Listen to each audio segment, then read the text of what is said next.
Oke, bismillahirrahmanirrahim. Assalamualaikum warahmatullahi wabarakatuh. Ohayo gozaimasu, konnichiwa, konbanwa minasang. Selamat datang kembali ya di channel Sugoi Yakusei.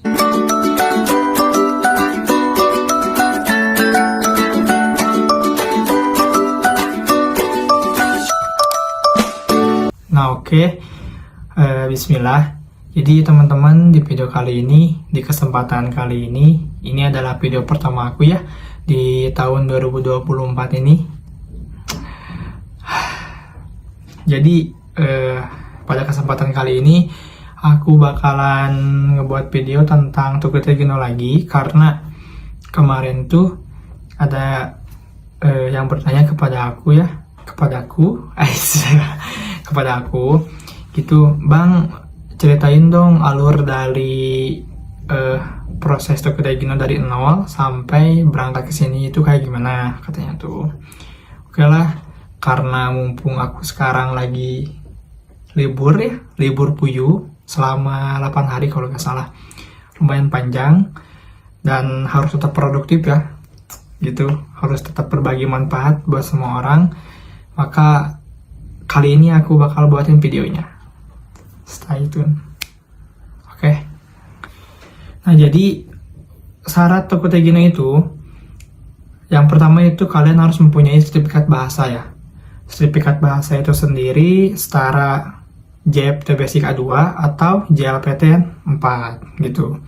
Setelah kalian punya sertifikat bahasa, kalian juga diharuskan mempunyai sertifikat skill SSW-nya itu. Karena Tokyo Gino itu adalah skill keahlian khusus ya di sininya itu. Jadi bukan seperti magang gitu. Di sininya itu kerja, kita diharuskan mempunyai skill. Arti dari SSW itu adalah specific skill worker. SSW juga banyak sekali kok bidangnya. Aku itu kemarin milih bidang di Sokuhin Gojo, di pabrik makanan, karena ada minat di situ.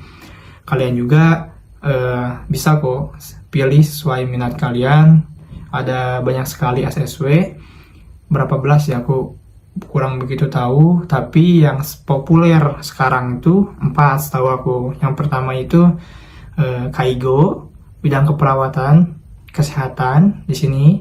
Yang kedua itu Sokuhin Gojo, pabrik makanan. Yang ketiga Gaishoku atau restoran ya, yang suka masak-masak nih. Yang keempat itu pertanian di Nojo gitu bahasa Jepang. Pertanian. Nah, yang sekarang populer itu 4, tapi di selain 4 ini ya ada juga kayak Tobi, Gemba, konstruksi, di perikanan, contohnya di kelautan kayak gitu. Banyak kok, banyak bidangnya tuh. Kalian tinggal pilih saja. Nah, setelah 2 ini tercukupi ya, sertifikat bahasa N4 atau JEPT Basic A2 dan sertifikat skillnya sudah ada, kalian bisa melamar kerja guys. Bisa matching job, bisa nyari perusahaan, nantinya kalian bisa istilahnya mensetsu atau wawancara gitu. Nah, untuk mencari job sendiri itu kalian bisa secara mandiri ya, pribadi gitu, mencari kerjaan, mencari perusahaan sendiri bisa. Tapi kalian juga bisa melalui TSK atau Kumiai. Kita bisa dibantu kok oleh mereka. Mereka mempunyai banyak perusahaan nih, mempunyai banyak pekerjaan, lowongan. Kalian bisa melamar ke situ. Kalian kasih kayak JEPT Basic kalian atau N4 kalian, sertifikat bahasa yang tadi, dan SSW, sertifikat SSW-nya kalian kasih. Nanti si pihak TSK atau Kumiai itu akan menghubungi kalian kembali setelah misalkan ada job nih yang cocok sesuai dengan SSW kalian gitu. Nah, setelah kalian ada job, nantinya kalian akan diikutkan mensetsu ya, atau wawancara. Yang pertama itu aku dulu mensetsu wawancara sama TSK dulu ya. Belum sama perusahaannya, belum, itu sama TSK dulu. Di situ membahas putar kayak gaji dibahas di situ ya, tentang perusahaannya kayak gimana, terus sistem apa tuh kayak gimana, sistem lingkungan di tempat kerja nanti tuh kayak gimana, kotanya di mana, kayak gimana, sistem perkotaannya, jauh gak kayak ke Supa, ke mall, ataupun ke itu apa, ke tempat pembelanjaan kalian gitu guys. Duh, sini udah azannya. Aku potong dulu videonya, nanti kita lanjutin lagi, oke guys. Nah oke guys, di saat nanti kita udah mensesu sama TSK ya, setelah membahas ini dan itu, misalkan kita cocok nih sama perusahaan ini, kita sepakat nih, oke deal. Nah dilanjutkan lah, nanti sekitar beberapa hari ke depan kita bakal mensesu lagi sama wawancara lagi sama pihak perusahaan gitu. Nah ini disinilah mensesu yang benar-benar kita harus apa ya, istilahnya mengeluarin semua kemampuan kita supaya kita bisa diterima gitu di perusahaan itu gitu.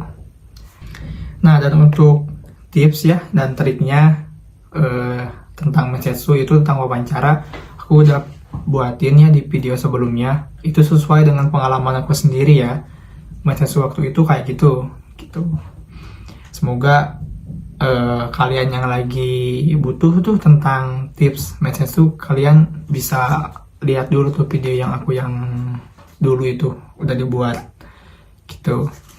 Nah setelah semisal kita udah wawancara nih, udah beres sama perusahaan, udah dinyatakan lulus, dan hasil lulusnya tuh itu nggak langsung ya kadang-kadang, tapi waktu aku kemarin itu besoknya langsung diumumin yang lulus siapa aja nih, berapa orang gitu. Biasanya sekitar seminggu kalau yang lain, tapi mungkin rezeki aku itu cepat, makanya besoknya langsung ada pengumuman itu, katanya ini pengumuman kelulusan mensesu kemarin. Wih, kata aku tuh cepat, alhamdulillah aku termasuk waktu itu tuh 6 orang kalau gak salah, 6 orang yang keterima itu, yang ikut wawancara sekitar 10 orang atau 8 orang, lupa lagi aku, aduh. Nah semisal kita udah lulus wawancara sama matching job itu, kita harus gercep ya guys, pengurusan pemberkasan gitu, dimana semisal kita udah lulus wawancara, yang pertama itu pasti kontrak kerja bakal turun dulu ya, sekitar seminggu atau 2 minggu gitu. Setelah kontrak kerja turun, kita diharuskan langsung membuat paspor bagi yang belum punya paspor gitu. Dulu aku kan belum punya paspor, nah aku langsung bikin paspor baru gitu, dimana nomor paspor itu dibutuhkan buat penginputan COE di imigrasi Jepang di sini gitu. Kalau semisal nggak ada paspor, COE di sini belum bisa belum bisa diproses gitu sama pihak imigrasi Jepangnya, karena si pihak imigrasi Jepang tetap harus minta nomor paspor dulu gitu. Nah setelah paspor beres, kita nunggu COE sekitar kurang lebih 3 bulan lah buat turunnya COE. COE itu adalah Certificate of Equivality kalau nggak salah bahasa Jepangnya, astagfirullah, susah guys. Pokoknya mah COE ya, itu tuh. Itu lumayan lama ya nunggunya. Bahkan bisa sambil belajar lagi tuh, ngulang-ngulang lagi. Kurang lebih 3 bulan lah. Setelah 3 bulan turun ya COE, kita diharuskan lagi tuh bikin EKTKLN, dimana dibikinnya tuh di BP2MI setempat yang deket aja, bisa kok bikin EKTKLN kayak KTP lagi, tapi buat KTP PMI gitu bentuknya tuh. Nah setelah kita buat EKTKLN, barulah kita bisa apply visa gitu, visa atau Ketegino. Kalau buat KTKLN gak lama kok, itu sehari juga jadi ya. Nah setelah itu kan kita bakal apply visa. Apply visa itu membutuhkan waktu sekitar kurang lebih semingguan gitu. Nah, udah beres visa beres ya, dari situ mah kita tinggal berangkat ke Jepang. Gitu guys. Tinggal OTW. Nah guys, jadi mungkin gitu ya alurnya tuh. Pertama, kita harus punya dulu sertifikat bahasa JLPTN 4 atau setara JFT Basic A2. Dan yang kedua, kita harus punya sertifikat SSW sesuai bidang yang kita pengenkan. Nah, setelah ini setidaknya kalau dua ini udah ada, kita udah mulai aman ya untuk mendapatkan visa Tokyo itu. Mungkin di step selanjutnya kita bakalan matching job kan, udah matching job itu udah lulus, berarti udah aman, tinggal pemberkasan dan sebagainya. Gitu doang guys. Udah itu kan turun kontrak, bikin paspor, dan bikin paspor nunggu COE turun. Setelah COE turun, bikin KTK-LN beres, apply visa beres, berangkat ke Jepang. Cuma gitu ya rincian alur dari proses Tokyo Taegino dari 0 sampai berangkat. Oke guys, mungkin untuk video kali ini ya segitu dulu cerita tentang alur proses Tokyo Taegino dari 0 sampai berangkat.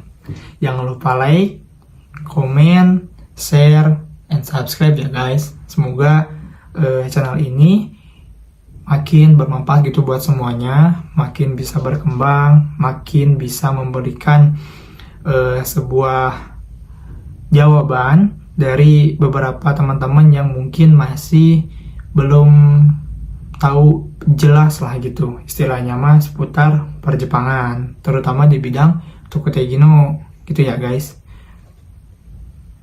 Oke, see you the next video. Sampai jumpa di video selanjutnya ya. Bye bye.